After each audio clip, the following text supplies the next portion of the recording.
The silver anniversary gala was a spectacle of opulence, a sea of tuxedos and silk gowns under crystal chandeliers.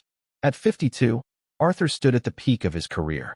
As the director of sales, he had spent 25 years transforming his father-in-law's modest regional firm into a multi-billion-dollar empire.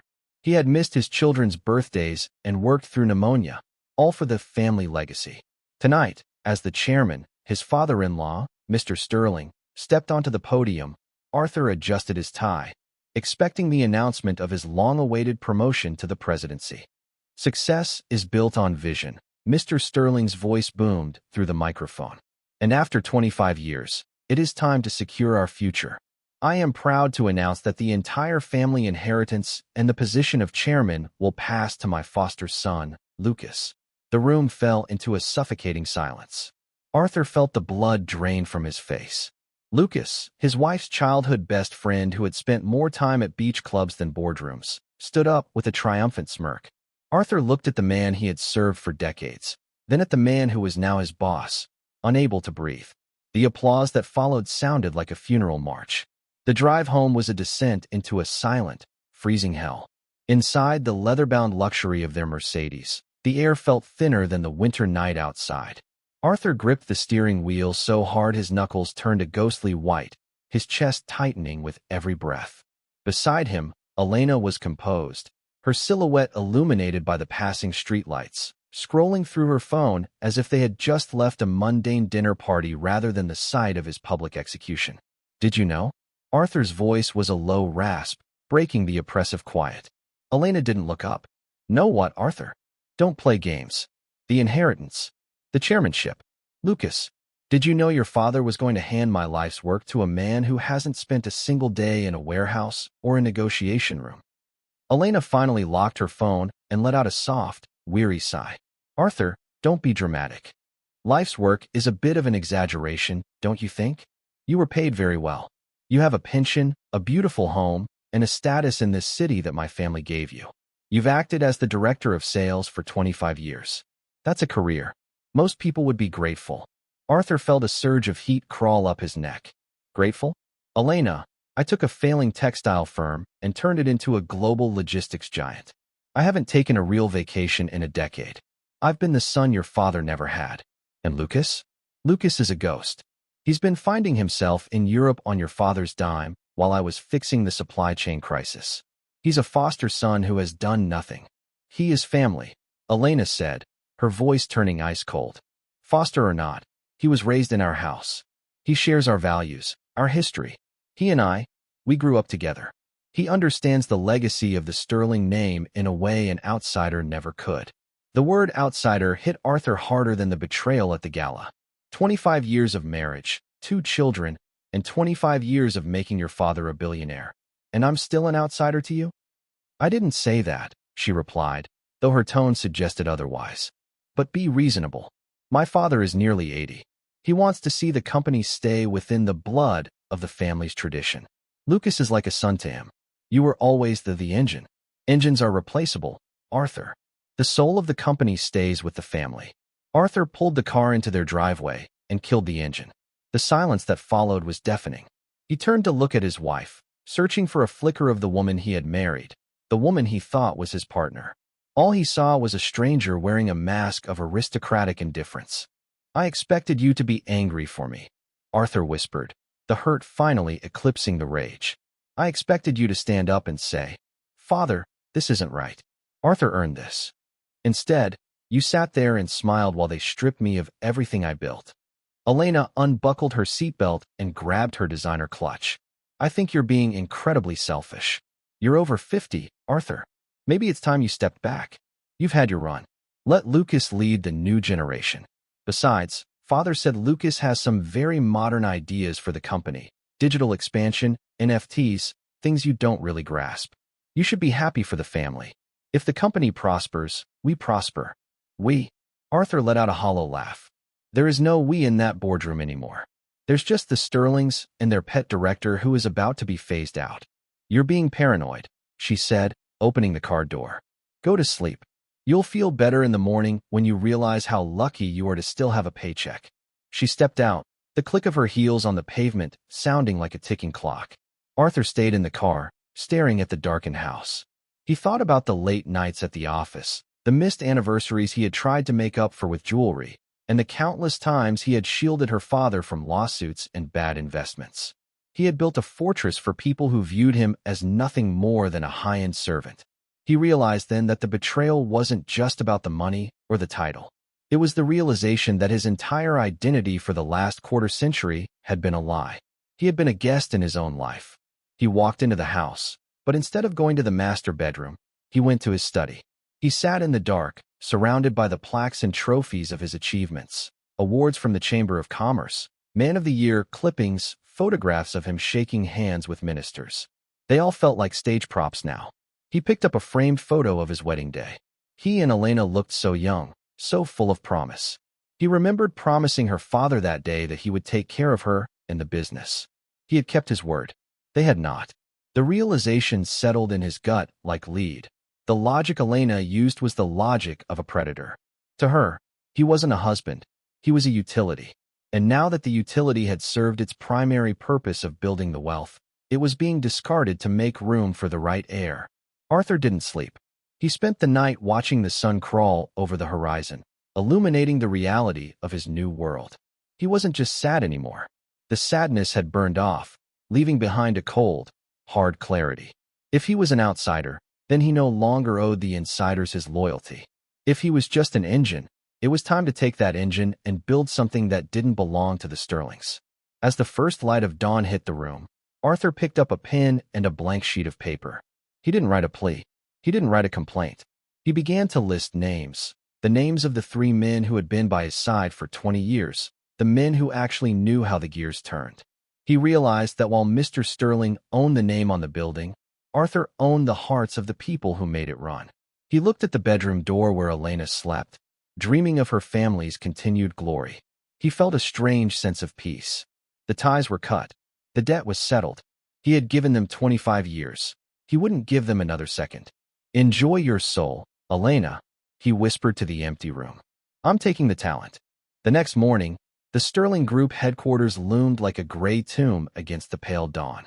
Arthur walked through the glass lobby, his footsteps echoing on the marble floor he had polished with his own ambitions for 25 years. He didn't head to the sales floor. He didn't check the overnight reports.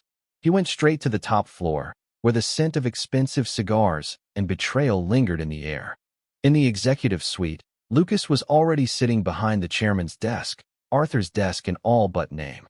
He was feet up, spinning a gold fountain pen. Mr. Sterling stood by the window, looking out at the city he thought he had successfully handed over to his true bloodline. "Ah, Arthur," Lucas smirked, not moving his feet. "Glad you're here. I was just looking at the Q4 projections. They're a bit conservative, don't you think? I want to pivot. More tech, less logistics. We need to look young for the investors." Arthur didn't look at the projections.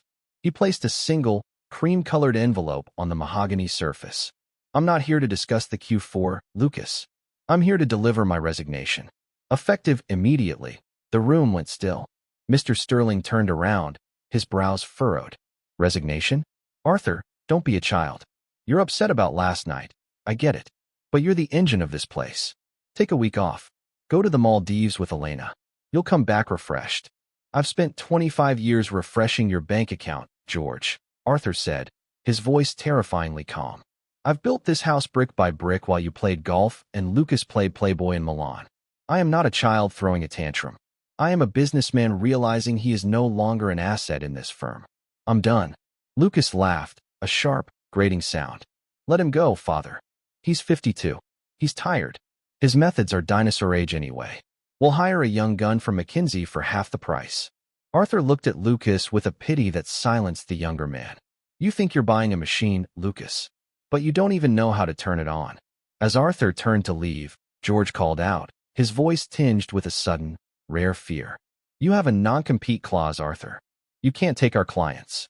Arthur paused at the door, a small, cold smile playing on his lips. "I don't need to take your clients, George.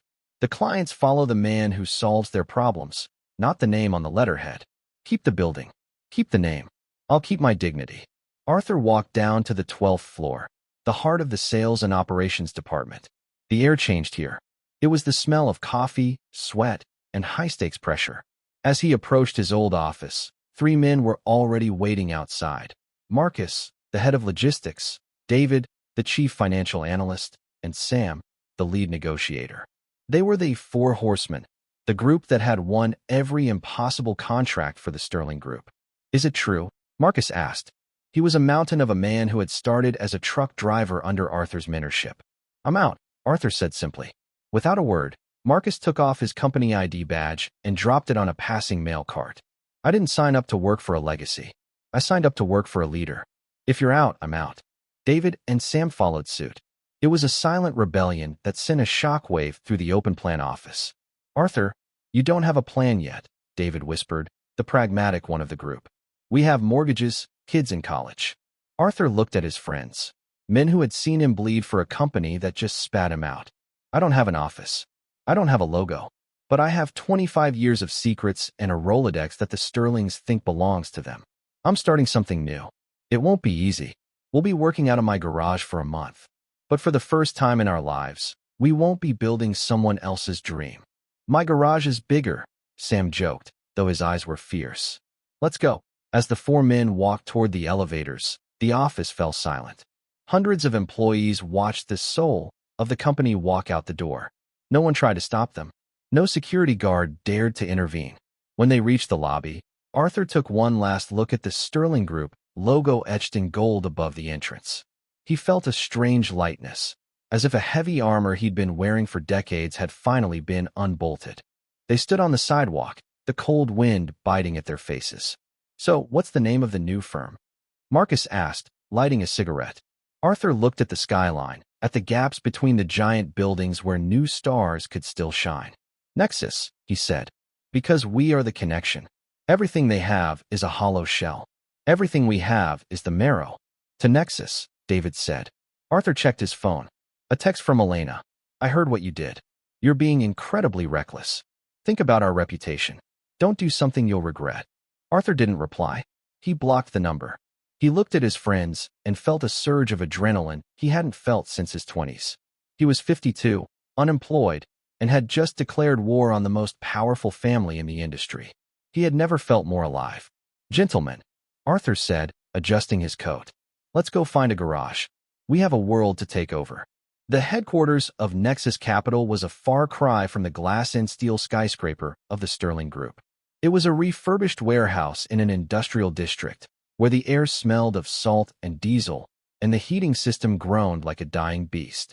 Arthur sat at a chipped folding table, his expensive Italian suit jacket draped over a plastic chair. In front of him was not a state-of-the-art monitor, but a cluttered desk filled with legal pads, empty coffee cups, and 3 landline phones that he had insisted on installing. 25 years, Arthur muttered, looking at a cracked window. "And here I am, starting over in a place that looks like a crime scene." Marcus, the former head of logistics, walked in carrying a stack of pizza boxes. He had traded his tailored shirts for a heavy flannel jacket. "It's not a crime scene, Arthur. It's an incubator. Besides, the rent is so low it's practically an insult to the landlord." David and Sam were already on the phones.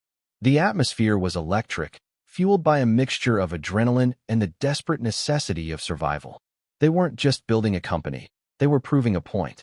The first 6 months were a brutal lesson in humility. Arthur's Rolodex of contacts, which he had thought was a golden ticket, proved to be a double-edged sword. Many of the CEOs he had dined with for decades were suddenly in meetings or out of the office when he called. The Sterling name still carried weight, and George Sterling had made it clear that anyone doing business with Nexus was an enemy of the Sterling Group. "They're scared," David said one evening, dropping a stack of rejected proposals onto the table. "George is leaning on the banks. He's telling the shipping lines that if they give us a single container, he'll pull his entire fleet." Arthur didn't blink. He leaned back, his eyes narrowing. "George is playing the old game. He thinks power is about blocking paths. He forgets that I'm the one who mapped those paths. If the front door is locked, we go through the basement." Arthur shifted his strategy. Instead of chasing the giants who were tethered to Sterling, he went after the mid-sized manufacturers, the ones who had been ignored and squeezed by Lucas's new modern policies. He spent 18 hours a day in the trenches.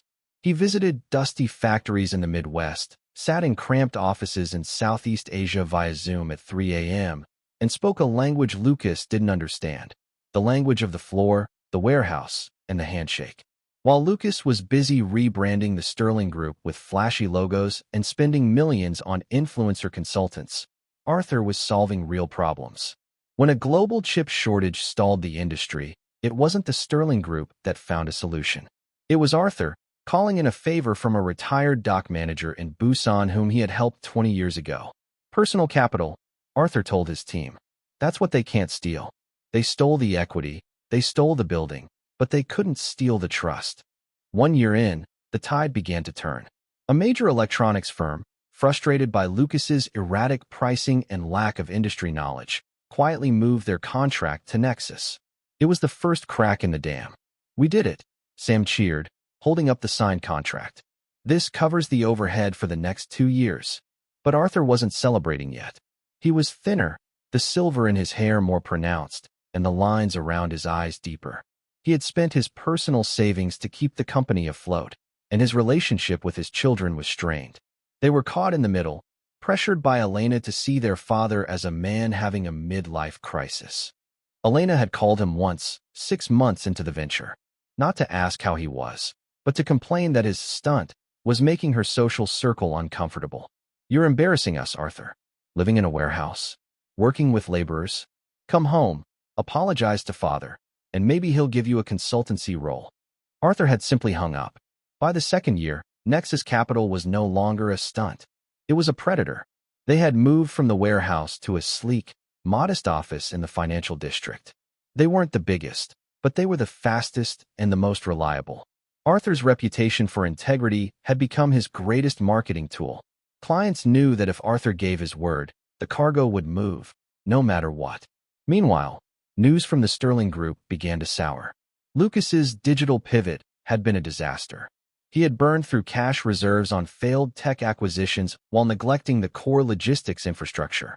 The young gun consultants had replaced experienced staff with algorithms that couldn't account for a hurricane in the Atlantic or a strike at a port. Arthur sat in his new office, looking at a trade magazine. The cover featured Lucas, looking stressed, under the headline, "Sterling Group, a dynasty in decline?" "Arthur," Marcus said, leaning against the doorframe. "We just got a call from the Port Authority. Sterling's main carrier has been seized due to unpaid fees. Their entire Q3 inventory is sitting in the harbor, rotting. And guess who just called us asking if we have spare capacity?" Arthur put the magazine down. For the first time in 2 years, he felt a cold sense of satisfaction. Not the hot rage he had felt at the gala, but a quiet, crystalline realization of his own power. Who called? Marcus? Their lead distributor. The one George thought was his loyal dog. Arthur stood up and walked to the window. He could see the Sterling Tower in the distance, its lights flickering like a dying star. He remembered Elena's words. "Engines are replaceable. Tell them we have the capacity," Arthur said, his voice steady. "But tell them our rates have gone up. And tell them, I only negotiate with principals. If they want our help, they come to this office. No proxies. No interns." He was no longer the man who built someone else's dream. He was the architect of their nightmare. The Phoenix had not only risen, it had started building its own sky. The transition from the second to the third year of Nexus Capital was marked not by a single event, but by a shifting of the tectonic plates in the industry. The Sterling Group, once a monolith that seemed immovable, was beginning to show deep, jagged cracks. The Lucas era, as the tabloids had briefly and optimistically called it, had devolved into a masterclass in corporate hubris. Arthur sat in his office on the 42nd floor of a new glass tower, ironically, just 3 blocks away from his former life. He wasn't looking at his own success. He was looking at a leaked internal audit from the Sterling Group. It was a bloodbath. Lucas had leveraged the company's core assets to fund a metalogistics startup that had evaporated into thin air. He had alienated the legacy clients who prioritized reliability over disruptive branding. But the most fatal blow was the loss of the middle management, the supervisors and foremen who actually understood the logistics of moving freight across oceans. They had quietly resigned, one by one, following the trail Arthur had blazed. "They're bleeding out," Marcus said, walking into Arthur's office without knocking. He looked different now, sharper, wealthier, but with the same grit in his eyes. He dropped a newspaper on Arthur's desk. The headline read, "Sterling Group faces creditor foreclosure. Board calls for emergency session." "It's not just the money, Arthur," Marcus continued, sitting across from him. "They've lost the trust of the unions. There's a strike looming at the Newark terminal. If those docks shut down for 48 hours, Sterling is bankrupt. They won't be able to fulfill the government contracts you won for them a decade ago." Arthur leaned back, his fingers steepled. "And George? How is my dear father-in-law? Rumor has it he's had 2 minor heart scares in the last month. He's barely at the office. Lucas is running the show into a brick wall, and Elena, well, Elena is busy selling off the family's art collection to keep up appearances at the country club." Arthur felt a flicker of something, but it wasn't pity. It was a cold, clinical observation of a cycle completing itself. "They thought the name was the power," Arthur whispered. "They forgot that a name is just a shadow cast by the person standing in the sun." The phone on Arthur's desk buzzed. It was his private line, a number very few people had. He checked the caller ID. It was a number he had once known by heart, one he hadn't seen on his screen in 2 years. "Don't tell me," Marcus said, noticing the change in Arthur's expression. "It's George," Arthur said. "Don't pick it up. Let them drown. They threw you out like trash, Arthur. They didn't just fire you. They tried to erase 25 years of your life." Arthur let it ring until it went to voicemail.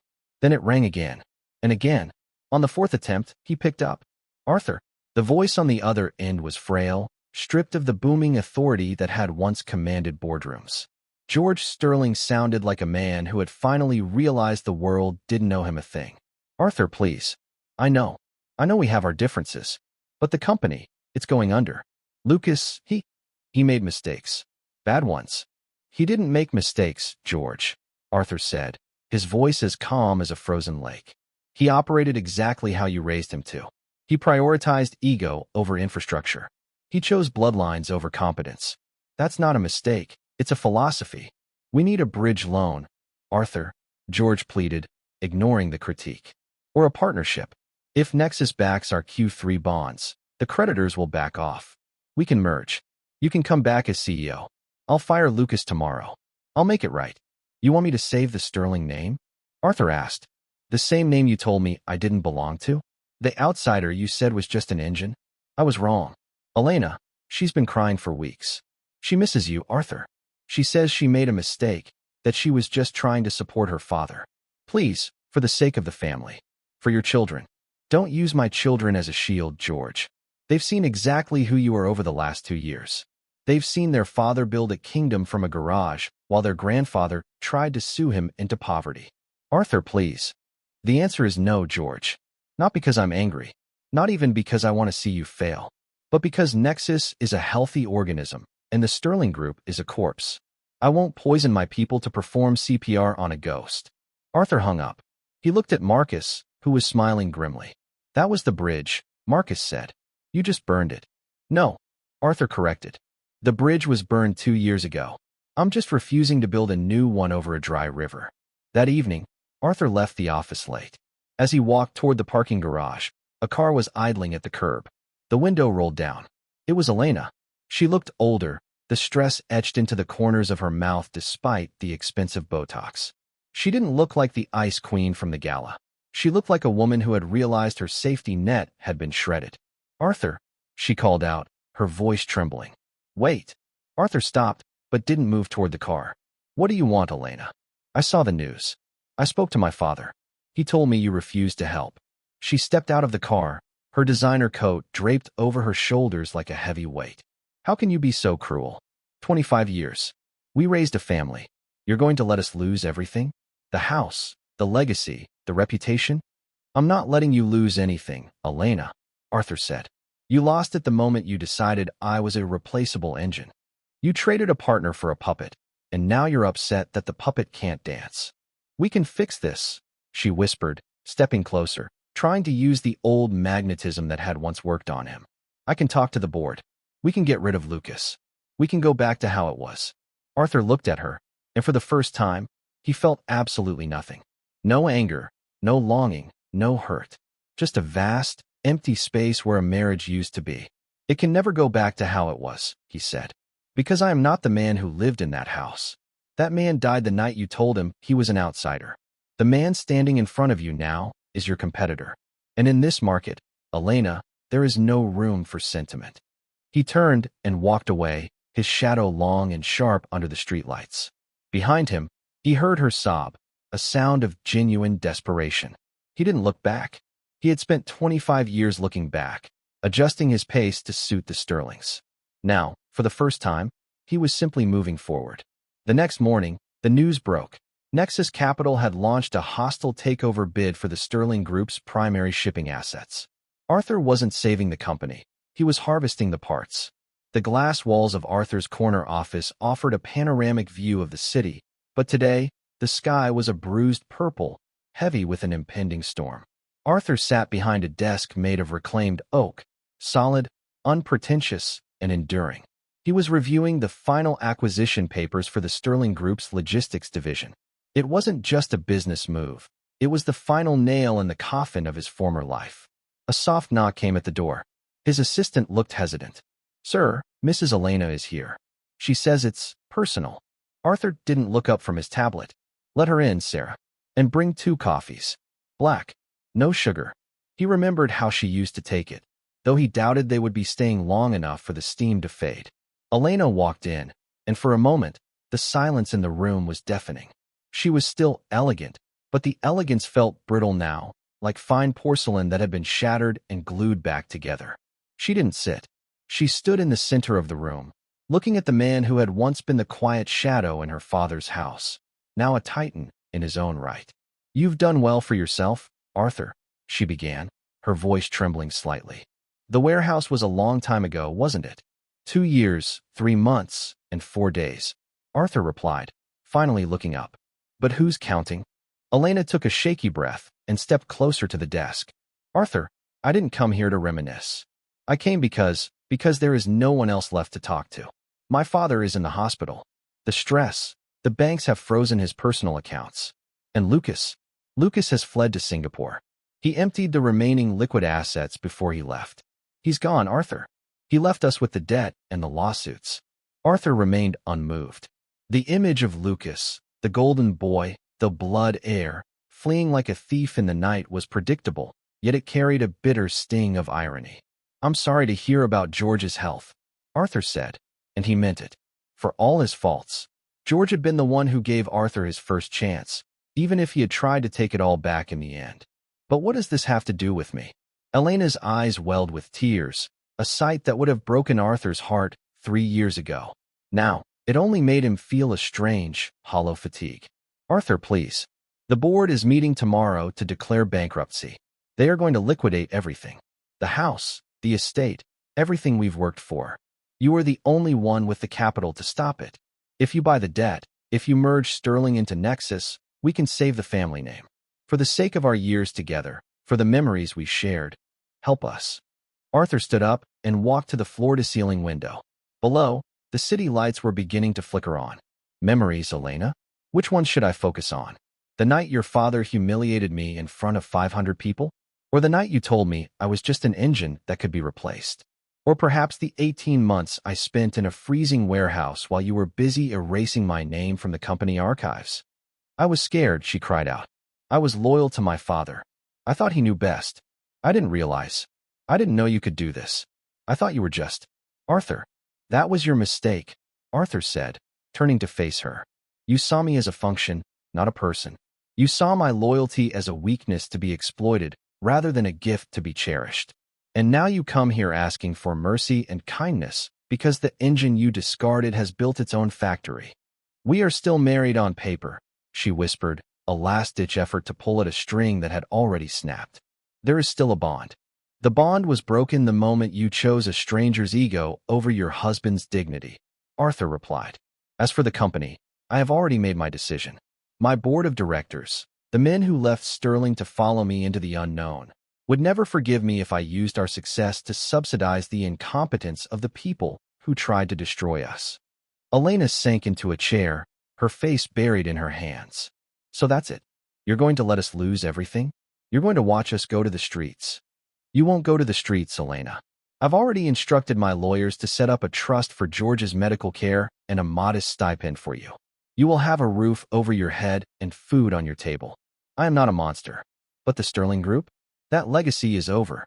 Tomorrow, Nexus Capital will acquire the remaining assets at market value. The name, Sterling, will be removed from the building. It will be replaced by Nexus. Elena looked up, her face pale. You're taking it all. You're not saving us. You're colonizing us. I am saving the people who actually do the work, Arthur corrected. The 3,000 employees who were about to lose their pensions because of Lucas's greed. They will have jobs tomorrow. Their families will be safe. That is where my mercy goes. It doesn't go to the people who sat at the top and watched the ship sink while sipping champagne.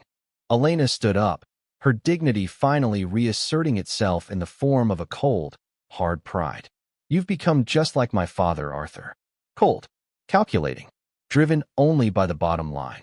Arthur smiled, a sad, knowing smile. No, Elena. Your father was driven by the shadow of his name. I am driven by the weight of my word. There's a difference. As Elena walked toward the door, she stopped and turned back one last time.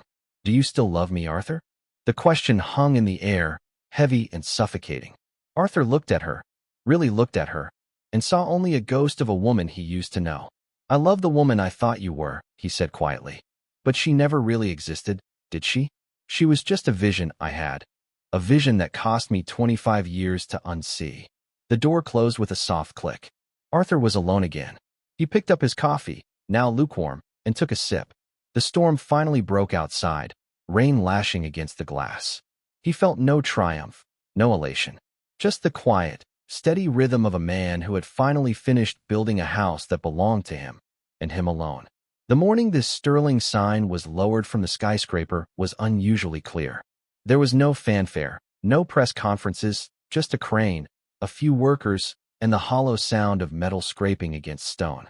Arthur stood across the street, wearing a simple overcoat, watching as the letters that had defined his identity for 25 years were lowered into a waiting truck. In their place, the new logo was installed, Nexus. It was smaller, sleeker, and carried a weight that didn't need to shout. Arthur walked back to his office, but he didn't go to the boardroom. He went to the break room. Marcus, David, and Sam were already there, sharing a pot of coffee that didn't taste like the bitter brew of their warehouse days. They looked at Arthur, waiting for a grand speech or a toast to their victory. The acquisition is complete, Arthur said, taking a seat among them. All Sterling employees have signed their new contracts with Nexus. The pension fund is fully restored. We've managed to save the shipping routes, and the creditors have been paid in full. And Lucas? Marcus asked, leaning back. His lawyers reached out from Singapore. He's trying to negotiate a settlement to avoid extradition for the embezzlement charges. I told them we aren't interested in a deal. The law will take its course. I won't spend a single cent of Nexus money to protect a man who burned his own house down. The room fell into a comfortable silence. The four horsemen had done it. They had survived the betrayal, the poverty of the early days, and the cutthroat war of the last 2 years. They were now the heads of the most efficient logistics firm in the country. What about Elena? David asked quietly. I saw the news about the estate. The Sterling mansion is being turned into a community center, Arthur replied. It was too large for her anyway. She's moved into a quiet apartment in the suburbs. The trust once set up is enough for her to live comfortably, but the life of galas and diamonds is over. She's adjusting, or so I'm told. Arthur didn't mention that he had seen her one last time at the lawyer's office to sign the final divorce papers. There had been no shouting, no pleas. Just a weary realization that they were two people who had shared a bed but never truly shared a vision. When he handed her the pen, she had looked at him not with anger, but with a profound, haunting curiosity, as if she was seeing him for the first time in 27 years. Later that afternoon, Arthur visited the hospital. George Sterling was sitting in a wheelchair on the balcony, a shadow of the titan he once was. His mind was beginning to wander, the lines between past and present blurring. Arthur, George whispered, his voice thin. Did we win the contract? The one in Dubai. Arthur sat beside him, looking out at the horizon. We won everything, George. The company is safe. The legacy is in good hands. George nodded, a small, frail smile appearing on his lips. Good. You were always the best of us. I should have told you. I should have. His voice trailed off as he drifted into sleep. Arthur left the hospital feeling a strange sense of closure. He realized that his revenge wasn't the bankruptcy of his enemies or the takeover of their assets. His true revenge was the fact that he no longer needed their validation. He had built something that didn't rely on a name or a bloodline. It relied on the truth of his work and the loyalty of his friends. As evening fell, Arthur returned to his office one last time before heading home. He stood by the window, looking at the city. Nexus was thriving. His children, who had initially been swayed by their mother's bitterness, had eventually come to respect him. They saw the integrity in his struggle and the grace in his victory. They were learning that a legacy isn't something you inherit. It's something you earn through fire and resilience. He picked up the small, chipped tea set he had carried out of the Sterling Group 2 years ago, the only thing he had taken on the day he resigned. He poured himself a cup, the steam rising in the quiet room. He was 54 years old. He was at the height of his power. But more importantly, he was free. The invisible architect had finally finished his masterpiece. He hadn't just built a company. He had rebuilt himself. He looked at his phone. A message from Marcus. Meeting at 8 a.m. New project in Brazil. You in? Arthur smiled. He turned off the office lights, the Nexus sign glowing softly behind him, casting a steady blue light over the city. I'm in, he whispered to the silence. He walked out, the elevator doors closing on the past, as he descended toward a future that was entirely his own.